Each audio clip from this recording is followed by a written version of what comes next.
করতেছিলাম, মনে নাই নামাজে দাঁড়ালেই মন চলে আসে। তারপরে মনকে আরবিতে বলে, অন্তরকে বলে কলব। কলব মানে যেটা খুব নড়াচড়া করে, মুভমেন্ট করে, ওইটাই কলব। মন দেখবেন এদিকে ছোটে ওদিকে ছোটে।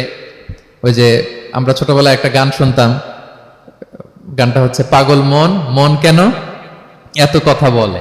মানে মন এদিকে ছোটে ওদিকে ছোটে, মনকে ধরে রাখা বড্ড জটিল, কষ্টকর।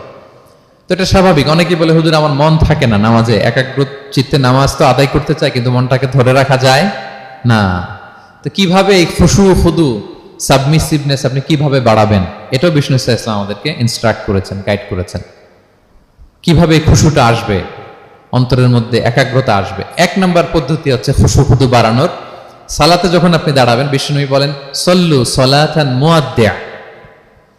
বিষ্ণু বলেন, মনে করো যে নামাজটা পড়তেছো এটা হতে পারে তোমার বিদায়ী নামাজ, শেষ নামাজ জীবনের, হতে পারে না? ধরেন যে মাগরিবের সালাত যে আমরা আজকে পড়বো, এমন তো হতে পারে এটাই আমাদের জীবনের শেষ নামাজ। কি বলেন, হতে পারে কি না? পারে।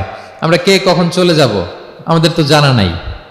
তো এই যে মুসল্লায় যখন আমরা দাঁড়াই, তখন কেন আমরা এটা ভাবি না যে it could be the last and final prayer in my life, হতে পারে এটাই আমার জীবনের শেষ নামাজ।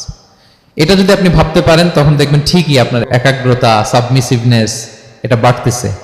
আপনাকে যদি বলা হয় যে আজকে রাত 10টায় তোমার দুনিয়ার সফর শেষ, নতুন স্টেশনে যেতে হবে, আলামুল বারজাকে, তোমার শেষ, তোমার মৃত্যু হয়ে যাবে।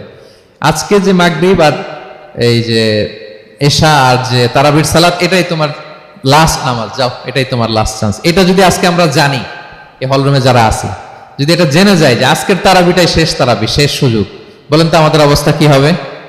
প্রতিদিন ধরেন যে মাগরিবের নামাজের পরে একটু নিউজ দেখেন, একটু ফেসবুকে ঢুকেন, আজকেও তো ঢুকবেন, তাই না? ঢুকবেন কি করবেন আজকে?